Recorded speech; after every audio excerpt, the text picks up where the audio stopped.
तो आज अपन राजस्थान के संगीत के बारे में अध्ययन करेंगे। सबसे पहले संगीत की विभिन्न प्रकारों के बारे में अध्ययन कर लेते हैं, किस प्रकार के होते हैं। क्या है शास्त्रीय संगीत? शास्त्रीय संगीत क्या होता है, किसी को जानकारी है? शास्त्रीय संगीत क्या होता है? आपने सुना होगा, उस लोग रियाज करते रहते हैं, उसमें बड़ा यूं लंबा सा रियाज करते हैं, इस प्रकार का चलता रहता है ना, लंबा सा। मतलब यूं देख के आप कोई फील नहीं होगा, कुछ गीत कोई गा रहा है।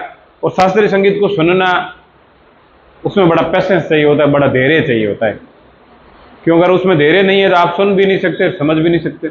समझना तो बहुत दूर की बात है, क्योंकि उसको बहुत सुनोगे, बहुत समझने का प्रयास करोगे, तब समझ में आएगा, ऐसे तो आएगा नहीं वो।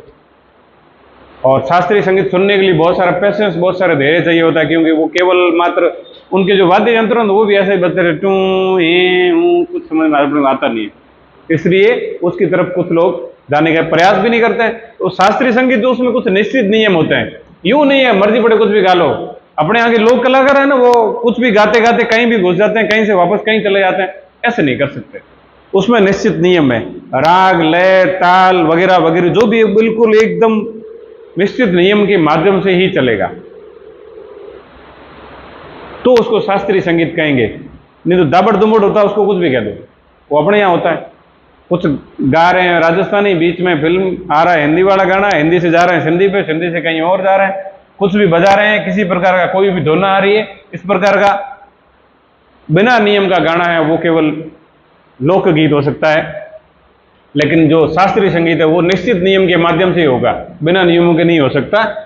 अब जो शास्त्रीय संगीत भारत का, उसमें क्या है, भारतीय और ईरानी, भारत और ईरानी संगीत, उन दोनों का मिश्रण है शास्त्रीय संगीत में हमारे यहाँ पर। केवल मात्र भारत की पुरानी परंपरा वो शामिल नहीं है, ईरान की परंपरा। ईरान से लोग यहाँ भी तो आए थे, उनका जो संगीत था वो भी यहाँ हमने मिश्रित कर लिया। मिश्रित करने के बाद में जो शास्त्रीय संगीत विकसित हुआ है वो है। अब इसमें विभिन्न प्रकार के घराने भी हैं, अलग अलग है। वो अपन घराने, राजस्थान में जितने भी घराने उनको अलग से पढ़ेंगे। अब ये तो समझने की परंपरा है कि शास्त्रीय संगीत क्या है, ठीक है। घराने, अब एक हिंदुस्तानी शास्त्रीय संगीत है, एक कर्नाटक है। अब ये राजस्थान की बात नहीं, यहाँ पर भारत की बात है, यहाँ पर तो भारत की बात है। अब हिंदुस्तानी शास्त्रीय संगीत और कर्नाटक, कर्नाटक शास्त्रीय संगीत की शाखा, उसमें केवल कर्नाटक, आंध्र प्रदेश, तमिलनाडु और केरल, यहाँ 4 जगह है।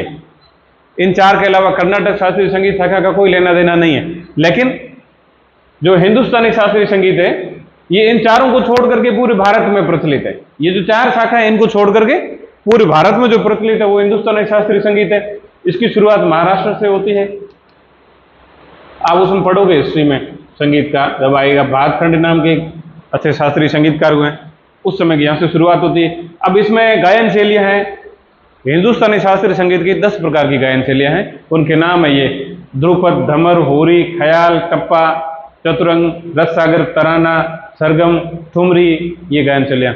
आप अगर शास्त्रीय संगीत के बारे में कहीं भी कभी भी सुनते हैं तो उसमें पुराने समय में विविध भारती करके आता था, आजकल तो यूट्यूब आ गया। विविध भारती में जब वो शास्त्रीय संगीत सुनाया जाता है, उसमें बोलते थे ये जो शास्त्रीय संगीत है ये राग ठुमरी में गाया जा रहा है, तो ये राग ठुमरी वो है। ये एक प्रकार की गायन शैली है, राग ठुमरी।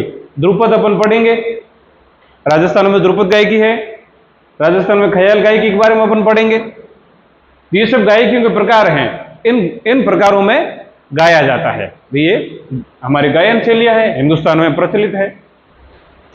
रही बात लोकगीत की, भी संगीत है वो 2 प्रकार का हो सकता है। एक तो या तो शास्त्रीय संगीत हो सकता है या फिर लोकगीत हो सकता है। लोकगीत में, राजस्थानी लोकगीतों में क्या क्या आता है? हमारे संस्कार से संबंधित गीत आ सकते हैं, हमारे धार्मिक गीत, देवी देवताओं के जो गीत होते हैं वो धार्मिक गीत हैं, विरह गीत हो सकता है, श्रृंगारिक गीत हो सकता है, महफिल के गीत हो सकते हैं, ऋतु हो सकता है, फसल के गीत होते हैं, महफिल के गीत भी होते हैं।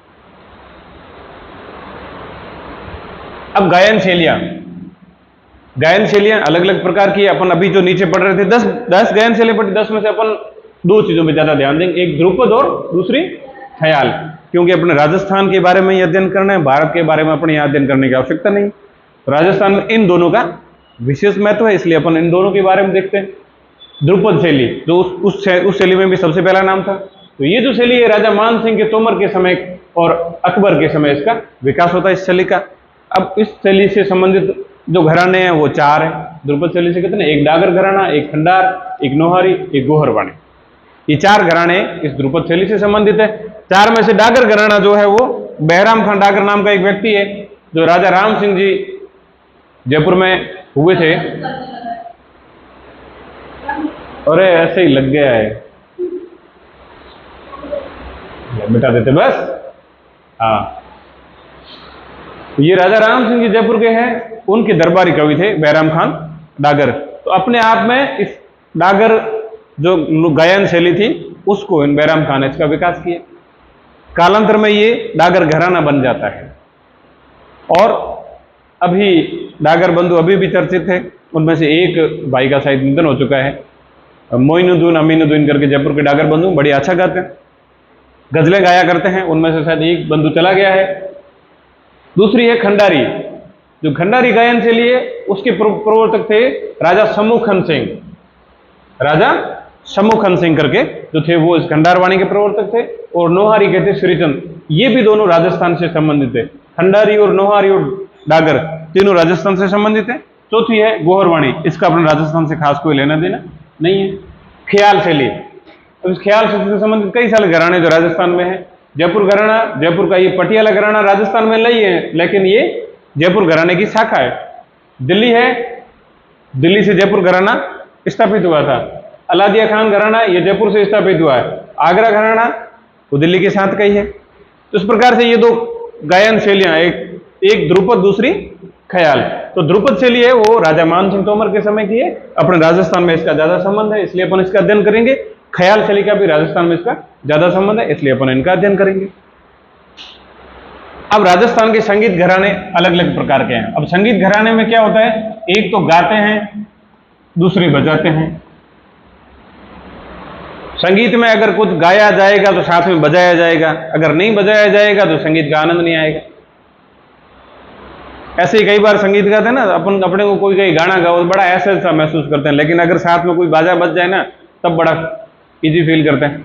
आप देखते हैं आजकल के लोग रील बनाते हैं, उसमें कुछ नहीं करते हैं, गाना कोई दूसरा चलता है, यूं ही मुंह को हिलाते रहते हैं, लगता लोगों को ये गा रहा है, इतना सुंदर गा रहा है, सुंदर कोई और गा रहा है, उनका मुंह चल रहा है। अब ये टेक्नोलॉजी आ गई, पहले ये थी नहीं। पहले टेक्नोलॉजी नहीं थी तो अब क्या बजाना है कि गाना गाना है, बजाना क्या है, कुछ नहीं है, तगारी बजा लो, है घड़ा ही बजा लो। अपने साधन यही होते थे ना, तगारी होती थी, घड़ा होता था गांव में, उसको ही बजा के लोग गाना गा लेते हैं। कुछ लोगों को आपने देखा होगा अपने गेटी में लकड़ी उसको लेकर के उस पर बड़ा धुन से भजन कर रहे होते हैं मस्ती से। वो उनको फील लेना है, क्या उनको लग रहा है कि हम वो वीणा या उसको तंदूरा कहते हैं वो बजा रहे हैं, आराम से गा रहे हैं, फील आ रहा है उनको। गा तो मन से ही रहे हैं, लेकिन उनके साथ में उनको फील आ रहा है। तो 2 प्रकार के होते हैं, या तो गाना या बजाना। अपने यहाँ दोनों प्रकार के घराने, गायन शैली के भी घराने और वादन शैली के भी घराने हैं। तो सबसे पहले जो अपन देखेंगे वो कौन कौन से, गायन शैली के घराने। तो गायन शैली के घराने में सबसे पहला है जयपुर। ये आ गई ख्याल शैली, वापस आ गई, फिर कहेगा अनुस्वर क्यों लगाया। हाँ, ये है ख्याल शैली का घराना। कौन सा घराना है, ख्याल शैली का, ठीक है। तो जयपुर है ख्याल शैली का। तो इसके संस्थापक थे मनरंग खान। कौन थे, मनरंग खान। मनरंग खान किसके बेटे थे, सदारंग के। सदारंग कौन थे, दिल्ली घराने के संस्थापक थे। अब अगर आपको दिल्ली घराना अलग से पढ़ने की आवश्यकता नहीं है, क्योंकि दिल्ली घराने में इतना ही याद रखना, दिल्ली घराना संगीत का घराना है, उसके संस्थापक कौन है, सदारंग है। सदारंग के पुत्र कौन है, मनरंग है। मनरंग ने कौन सा स्थापित किया, जयपुर का ख्याल शैली का घराना स्थापित किया। अब उस समय तो इन्होंने स्थापित कर लिया था, लेकिन उसके बाद में इससे संबंधित कौन कौन से कलाकार हैं। एक है मोहम्मद अली खान। इस प्रकार के सवाल आते हैं, आगे अपन देखेंगे ना गुलाम अली के बारे में, या और अपने कुछ जो लेटेस्ट कलाकार हैं वो इन घरानों से जुड़े हुए होते हैं। तो मोहम्मद अली खान राजा राम सिंह का दरबारी कवि था। वो जयपुर ख्याल शैली के घराने से संबंधित था। इस प्रकार के सवाल भी अपने को सामने मिलेंगे। दूसरा घराना है पटियाला। ये अपने आप में इस जयपुर घराने की शाखा है, उप शाखा है। इसके संस्थापक थे अली बख्श और फतेह अली। इन दोनों को मिला करके कहते हैं आलिया फत्तू। क्या कहते हैं, आलिया फत्तू। कई बार आपको यूं ही मिलेगा कि भाई पटियाला घराने की स्थापना करने वाले दोनों नाम साथ में आ सकते हैं, आलिया फत्तू या अली बख्श, फतेह अली। कुछ भी दोनों को इस प्रकार से पूछा जा सकता है। अब इन दोनों के गुरु कौन थे? इनके पिताजी थे मियां कालू। मियां कालू इनके पिताजी थे, जो राजा राम सिंह के दरबारी कवि थे। राजा राम सिंह कौन थे? जयपुर वाले। अब ओरिजिन देख लो, यहीं से हो रहा है। जयपुर के थे राजा राम सिंह जी, उनका दरबारी कवि था मियां कालू। उनके ये दोनों पुत्र थे, यहीं से सीखते हैं। इनसे सीखने के बाद में ये टोंक चले जाते हैं। टोंक का नवाब था इब्राहिम, उसके पास में जाते हैं, वहां रुकते हैं, उसके दरबार में रहते हैं। तब वो उनको इन दोनों को उपाधि देता, जनरल और कर्नल की उपाधि भी देता टोंक का नवाब। इसके बाद में टोंक से ही सीधे चले जाते हैं पटियाला। टोंक से पटियाला जाकर के इस घराने की स्थापना कर लेते हैं, आलिया भट्टू। इस घराना चल पड़ता है। गुलाम अली का नाम सुना होगा आपने, सुना है किसी ने गुलाम अली को? संगीत नहीं सुनते आप, ये बड़ी विडंबना है। गुलाम अली खान बहुत बड़े गजल गायक हुए हैं, बहुत बड़े गजल गायक हुए हैं। उनकी गजलें हैं हंगामा क्यों है बरपा, आपने सुनते नहीं हो आप लोग? तो गुलाम अली खान जो है वो कहां के हैं? पाकिस्तान के रहने वाले। यही जो अली बख्श है, इन अली बख्श के पुत्र हैं। ये जो अली बख्श है, इनके पुत्र हैं गुलाम अली खान, जो पाकिस्तान में चले गए थे। यहां से पाकिस्तान में चले गए, पटियाला में रहते थे, पटियाला से पाकिस्तान चले गए। जब वो गदर मचा होगा उधर उधर हो गए। तो गुलाम अली खान बहुत अच्छे गजल गायक हैं, आप लोग उनको सुने यूट्यूब पर कई बार, अभी जाके देख लेना आज, ठीक है।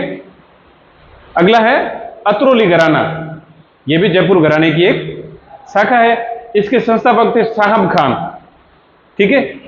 मानतोल खान इसके कलाकार हैं, रुलाने वाले फकीर के नाम से प्रसिद्ध है। इस अतरौली घराने से संबंधित आज तक सवाल अगर पूछा गया, कभी पूछने की गुंजाइश भी है, तो यही पूछा जाता है कि मानतोल खां का किस घराने से संबंध है। तो कौन से है? अतरौली से। या फिर कई बार ऐसा पूछ लेते हैं, निम्न में से किसी रुलाने वाला फकीर कहा जाता है। मानतोल खां रुलाने वाले फकीर का इन द सेंस क्या हो सकता है? यही कई बार बहुत अच्छा कोई गा लेता है और उसको सुनकर के लोग भावनाओं में बह जाते हैं, रो जाते हैं। तो ऐसा होगा कि उस प्रकार के गाने गाते होंगे, लोगों को रुलाया करते थे, इसलिए इनको रुलाने वाले फकीर के नाम से जाना जाता है। अगला क्या है? मेवाती घराना। अब मेवात तो अपने लगता हुआ प्रदेश है। उस्ताद घगे नजीर खान करके एक अच्छे कलाकार हैं, थे, जो जोधपुर के महाराजा जसवंत सिंह के दरबारी कवि थे। तो जोधपुर के महाराजा जसवंत सिंह के दरबारी कवि, लेकिन उन्होंने घराना कहां स्थापित किया? मेवात में जाकर के। उस्ताद घगे नजीर खान इनका नाम था। पंडित जसराज का नाम सुना? भारत के पंडित जसराज का नाम नहीं सुना आपने? यह सवाल आता है। पंडित जसराज निम्नलिखित में किस घराने से संबंधित हैं? मेवाती घराने से संबंधित है। अब संगीत कोई सीखता है तो किसी न किसी घराने से जुड़ा हुआ है, नहीं तो संगीत कैसे सीखेगा भाई? वो भी एक प्रकार का कोचिंग है, गीत का कोचिंग है। गीत सीखने के लिए कोचिंग ज्वाइन करनी पड़ती है, विशेष रूप से शास्त्रीय संगीत के लिए तो कोचिंग ज्वाइन करनी ही पड़ेगी। इसके अलावा आप सीख भी नहीं सकते। और अपने यहाँ की लोकगीत शैलियां, उसमें कोचिंग की आवश्यकता इसलिए नहीं होती कि दूसरा कोई गा नहीं सकता। गाना उनको आता है जिनके घर में सभी सदस्य गाते हैं, कोचिंग की क्या आवश्यकता? जब आपके घर में सभी सदस्य का काम यही है गीत गाना है, तो छोटा बच्चा घर में जन्मेगा, वो सुनता क्या है? गीत ही गाएंगे आराम से, उसको सीखने की आवश्यकता क्या है? गीत गा लेगा, कोई दिक्कत नहीं। लेकिन यहां आपके घर में गीत नहीं गाया जाता। आपको अगर सीखना है तो आपको किसी घराने से संबंध स्थापित करना पड़ेगा। आप उनके पास जाओगे, किसी को गुरु बनाओगे, वहां उसको सीखोगे, घंटों रियाज करना पड़ता है, कई घंटे गुजर जाते हैं, तब जाके आप संगीत सीख पाते हो। तो पंडित जसराज जो है वो इस मेवाती घराने से संबंधित थे। एक ज्योतिमती का भी नाम आता है, ठीक है, ये भी इस घराने से संबंधित थे। अगला है डागर घराना। अपन उसमें देख रहे थे ना, दो है, एक डागर वाणी, दूसरी, हाँ, तो ये डागर घराने से संबंधित कौन है? बहराम खान डागर। अपन ने पहले देख लिया था, राजा राम सिंह के दरबारी कवि बहराम खान डागर, उन्होंने इस डागर घराने की स्थापना कर दी। ये कौन सी शैली का है? ध्रुपद का है डागर। बाकी वाले ख्याल शैली के संबंधित है। डायर नहीं है, डागर है भाई मेरे। डागर बंधु, अभी ये चर्चित रहे हैं डागर बंधु। नसीर मोइनुद्दीन और अमीनुद्दीन, दोनों भाई है, बहुत सुंदर गाते हैं, बहुत अच्छा गाते हैं। जब ये गजल गाते हैं तब बात छोड़ लो। अब गजल क्या होती है सीखो, ढूंढा करो। जो कुछ चीजें आपको नहीं पता है, मैं यहाँ बोल रहा हूँ कि इस प्रकार की कोई होती है, तो फट से जाया करो, गूगल पे ढूंढ लिया करो, यूट्यूब पे जाया करो, ढूंढा करो, सीखा करो, सुना करो। बहुत अच्छा संगीत होता है, सुनो उसको, सीखो। तो डागर बंधु बड़े फेमस हैं डागर घराने के वर्तमान में। एक है रंगीला घराना, रमजान खान मियाँ रंगीले के नाम से प्रसिद्ध हैं। जोधपुर के गायक थे, इमाम बख्श उनकी ये शिष्य थे रमजान खान, इनको मियाँ रंगीले कहते थे। इसीलिए इनका जो घराना था वो कौन सा घराना कहलाया? रंगीला घराना, क्योंकि इनके नाम के पीछे मियाँ रंगीले लगता था, इसलिए इनका घराना भी रंगीला घराना कहलाया। इसके पीछे किसी प्रकार का कोई कलाकार का संबंध अपने को मिलता नहीं है। अगला है अलादिया घराना। ये अलादिया घराना भी जयपुर का ही है, अलादिया खान ने स्थापित किया। अब ये देखो, गोहरवाणी और खंडारवाणी की बात करता है। ये ध्रुपद से संबंधित नहीं है, ये ख्याल से संबंधित नहीं है, अपने आप में अलग हो गया। ये दो वाणियां गोहरवाणी और खंडारवाणी का अलादिया खान घराना से संबंध है। किशोरी अमोणकर, यह भी प्रसिद्ध संगीतज्ञ है। किशोरी अमोणकर का संबंध किससे है? अलादिया खान घराने से। इस अलादिया खान के संबंध में अगर कोई सवाल आता है तो यही आएगा कि किशोरी अमोणकर का किस घराने से संबंध है, तो उसका उत्तर क्या होगा? अलादिया खान। और ये दोनों चीजें अलग है। अभी तक अपन पढ़ रहे थे उसमें क्या था? ध्रुपद और ख्याल के बारे में पढ़ा है, लेकिन अलादिया खान घराना है वो गोहरवाणी और खंडारवाणी के बाद में बात करता है, इसीलिए ये थोड़ा सा इससे भी अलग है, इसलिए आप इसको भी अच्छे से देख लें। अगला है बीनकार घराना। ये देखो, बीन बजाई जाती है। तो ये तीनों हैं, ये वादन से संबंधित है। अभी तक जो अपन पढ़ रहे थे ये वाले, ये सभी किससे संबंधित थे? गायन से। ये भी गायन से संबंधित है, ठीक है। ये है वादन से संबंधित, ये बजाने का काम किया करता है। बीनकार घराना, रजब अली खान बीनकार राजा राम सिंह के दरबारी कवि थे, उन्हीं के द्वारा इस बीनकार घराने की स्थापना की गई। किराना घराना, बंदे अली खान। ये किराना घराना महाराष्ट्र में ज्यादा प्रचलित है, ठीक है।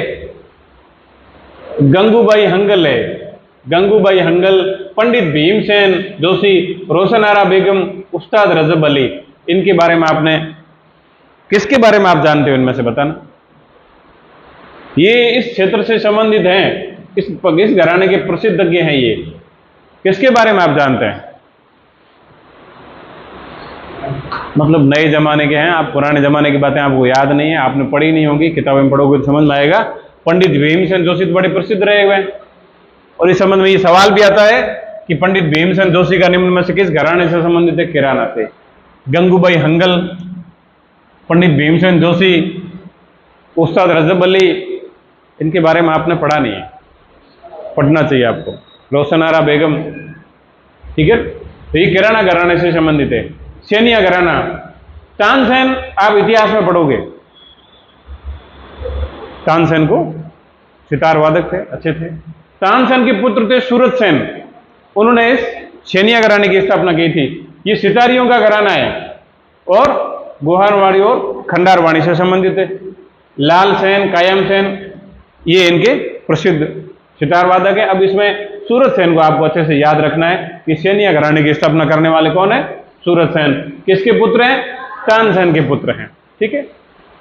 ये तो होगी घरानों की बात। एक बार वापस देख लो कि राजस्थान के संगीत घराने कौन कौन से? दो प्रकार के, एक गायन दूसरा वादन। तो गायन से संबंधित दो प्रकार की अपने यहाँ लगभग, तो दो प्रकार की, एक ध्रुपद और ख्याल गायन शैली। तो सबसे पहला जयपुर है, इसका ख्याल से संबंधित है। मनरंग खान है, वो इसके संस्थापक है। मनरंग खान सदारंग के पुत्र है, सदाराम दिल्ली घराने से संबंधित है। और मोहम्मद अली खान जो है वो राजा राम सिंह के दरबारी कवि थे, इस ख्याल घराने के अन्य कलाकार के रूप में जाने जाते थे। पटियाला घराना, अली बख्श और फतेह अली, आलिया फत्तू कहते हैं, ये भी इस जयपुर घराने से संबंधित है, जयपुर घराने की शाखा है। और पटियाला घराने की इन लोगों ने स्थापना कर ली बाद में जाकर के। गुलाम अली खान जो पाकिस्तानी गजल गायक है, उसी अली बख्श के पुत्र हैं और महत्वपूर्ण कलाकार के रूप में जाने जाते हैं। अतरौली घराना, ये भी इसका है, जयपुर घराने की शाखा है, शाम खान ने स्थापित किया था। मानतोल खान या रुलाने वाले फकीर के नाम से प्रसिद्ध जो संगीतज्ञ थे वो इस घराने से संबंधित थे। तो ये आप देख सकते हैं, ये ख्याल शैली के जयपुर, पटियाला और अतरौली। फिर मेवाती घराना, उस्ताद गगे नजीर खान जोधपुर के दरबार जसवंत सिंह के कवि थे और मेवात में जाके उन्होंने मेवाती घराना स्थापित किया। पंडित जसराज इससे संबंधित है। डागर घराना ध्रुपद गायन शैली से संबंधित है। बैराम खान डागर राजा राम सिंह के दरबारी कवि, इन्होंने स्थापना की थी। वर्तमान में डागर बंधु बड़े फेमस है। रंगीला रमजान खान मियाँ रंगीले के नाम से जाने जाते थे, जोधपुर के गायक इमाम बख्श के शिष्य हैं। अलादिया खान गोहरवाणी और खंडारवाणी से संबंधित है, अलादिया खान ने स्थापित किया। किशोर यमोणकर इनसे संबंधित महत्वपूर्ण कलाकार है। ये है वादन शैली के। अभी तक अपन ने गायल शैली का देखा है। वादन में बीनकार घराना रजब अली खान बीनकार, राजा राम सिंह के समय थे। किराना घराना बंदे अली खान, गंगूबाई हंगल, पंडित भीमसेन, रोशनारा बेगम और उस्ताद रजब अली जो है इस किराना घराने से संबंधित मुख्य कलाकार प्रसिद्ध रहे हुए हैं। सेनिया घराना सितारियों का घराना है जिसकी स्थापना सूरत सेन ने की। सूरत सेन तानसेन के पुत्र थे। तानसेन बहुत बड़े संगीतज्ञ अच्छे खासे थे। अब राजस्थान की जो लोक गायन शैलियां हैं, अभी तक तो अपन शास्त्रीय संगीत के बारे में देख रहे थे। शास्त्रीय संगीत में कितने प्रकार के घराने हैं जिनका राजस्थान में भी प्रभाव है और बाहर भी प्रभाव है।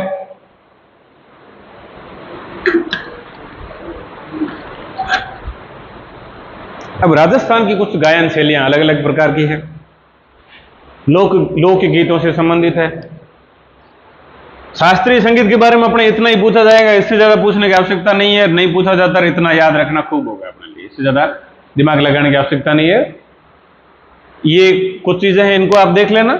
और ये जो घराने हैं इनसे संबंधित सवाल आपके सामने आएंगे कि निम्न में से किस घराने का संस्थापक कौन है, कौन सा कलाकार है, वो किस घराने से संबंधित है। ये दो चीजें आपकी पूछी जाती है। ये दो चीजें इसमें लिखी हुई, इससे ज्यादा माथा लगाने की अपनी आवश्यकता है नहीं। ठीक है।